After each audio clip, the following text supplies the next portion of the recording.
I know, I'm sorry, it's another tier list. Like I said yesterday, I'm just very uninventive and a bit lazy, but I think it's quite a good tier list. I'm going to be ranking Jon Jones's UFC title fight opponents. I think that's quite interesting, so let's get into what the tiers are.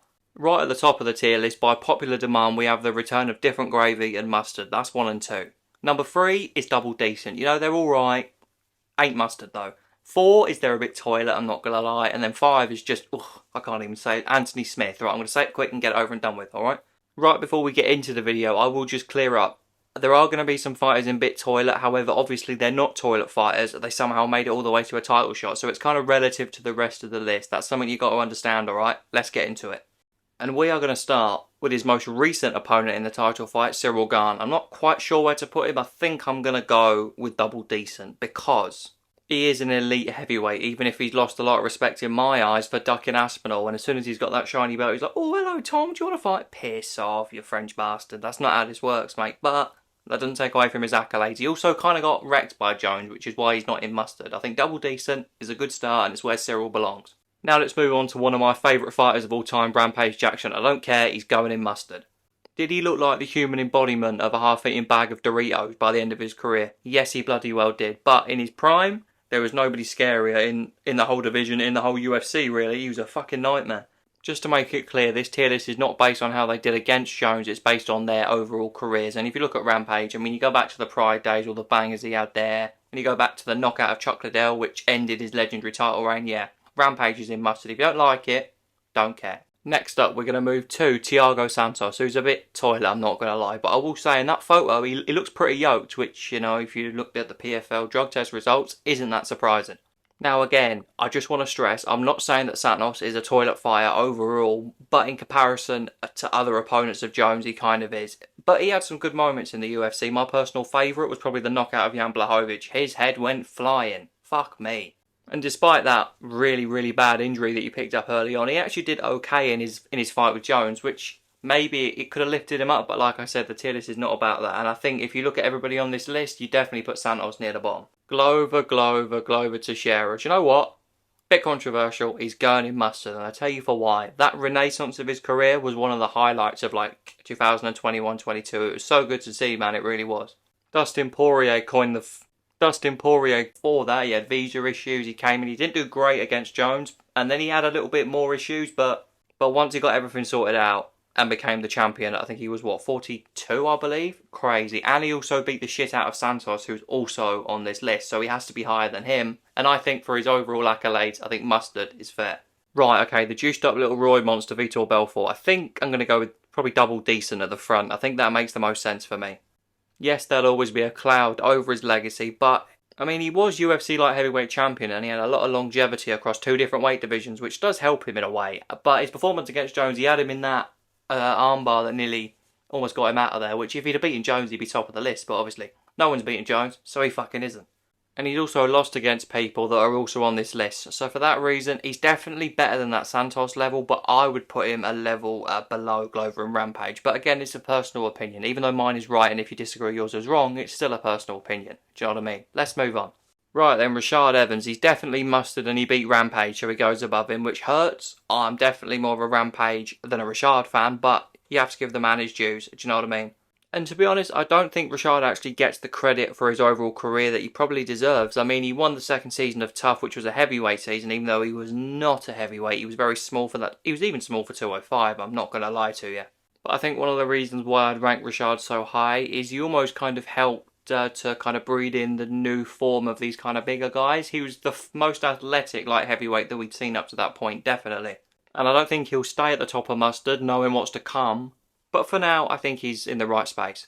Right, moving on to another one of my favourites, the Mauler Gustafsson. Now, just based on his Jones fight, he'd be all the way at the top there. But overall, I'm going to put him in double decent. The fact he got hammered in the Jones rematch, he got knocked out by Rumble, and he was beaten by DC, it doesn't really help his case here. Like, he never held any kind of UFC gold. He's one of only a few on this list that haven't. He's actually one of only 2 that's at least on double decent level. So that shows how good he was as a fighter, but it also hurts him in terms of moving up the list, if you get what I'm saying. One of the problems with Gustafsson's losses, in my opinion, was there were a lot of different ways he was beaten. I mean, Jones, in the first fight, it was over 5 rounds he beat him. He was out-wrestled and he was held down by DC and he was chinned completely by Rumble. So There are a lot of blueprints on how you beat him, and that kind of impacts you as a fighter. For me. Let's move on. Right, next up, Ovince Preux. Complete nutcase, but he's going in bit toilet. Again, very good fighter. My personal highlight for him would have to be the knockout of Corey Anderson. That was a lovely shot. But in terms of everybody else on this list, yeah, he's a bit toilet. Now, a lot of people don't even remember OSP's fight with Jones. It was for an interim belt, I think UFC 197, I'm going to say. If that's wrong, do let me know. But no, it was effectively just, I think DC got injured and he was the highest ranked contender that Jones hadn't fought yet, basically. It was kind of one of those. I don't quite remember if that was after Jones walloped into that pregnant lady or if he took those Viagra drugs out of that fucking gas station. It was one of those two incidents, but I don't quite recall. He's had so many fucking controversies. I don't know how he's not in prison. But anyway, back to OSP. He was so frustrating to watch. He even is still now. He's so talented and he could do brilliant things. And you'd either get a prime OSP who is a dangerous bastard who could beat anybody, or you get this slightly fat, sloppy southpaw that would get either chinned or submitted every time. It was fucked. This man is completely different gravy. I know we'll like that. He loves his Thanksgiving. It's Daniel Cormier. Now, I'm going to try and not make that many fat jokes at DC, even though he is the size of a small continent. We're not going to go too much into that, but no. I'd say the only issue with DC's legacy was he just had a couple of incredible fighters in his era across two weight classes that he just couldn't get the better of. Now, obviously, I know he did beat Stipe once, but over their trilogy, he lost 2-1, and he lost both against it well. He lost one against Jones, the other one's a no contest again, like we've already established. Jones is a dirtbag. But anyway, with DC, I have a lot of personal respect for how much he loved his mate Cain Velasquez, but if he'd been a heavyweight the whole time, and he almost kind of put that to one side, he could have been the greatest heavyweight. Actually, no, he would have been the greatest heavyweight of all time, and there wouldn't be a debate, but there is. So on the one hand, it's good for being nice to your mate. On the other hand, he could be much more involved in the overall GOAT conversation if he had to put that to one side, but he didn't. He's still the best fighter that Jones has ever fought. Overall, in terms of pound per pound and skill for skill, he is the best fighter Jones has ever fought. That's why he's in different gravy. Right, up next, we have got... Fuck, okay, it's only Anthony Smith. Fuck, that scared me. Jesus, look at his fucking face, ugly bastard. Anyway, yeah, he's going in the Anthony Smith tier. A tier just for him. Do you know what I mean? Yes, I know I'm having a bit of a joke at his expense here, but honestly, Anthony Smith is a good fighter. I could argue he's probably a little bit better than OSP, but, you know, only for comedic purposes, I'm going to put him at the bottom. And he's also a little bit crap as well. There's no two ways about that. I mean, I don't know what I saw against Johnny Walker. It was like my fucking granddad out there. He was wobbling around. He hadn't even been kicked in the leg yet. And he was fucking stumbling all over the place. Fucking atrocious, mate. Alright, next up. I'm going to do Shogun. Now, is he mustard? Maybe. But I'm going to put him different gravy. And the reason why I'm going to do that is it's biased and it's my list, so fuck off. I plead any of you legends who have not gone back and watched this fellow in Pride to go and do that. Yes, we had Vanderlei Silva and his weird fucking arthritis knuckle thing, but this guy, he was his apprentice, alright? He was the next up. And he won the middleweight GP. And it was fucking legendary. He had those fights with Dan Henderson. He's just a scary geezer all round as well. He's going in different gravy.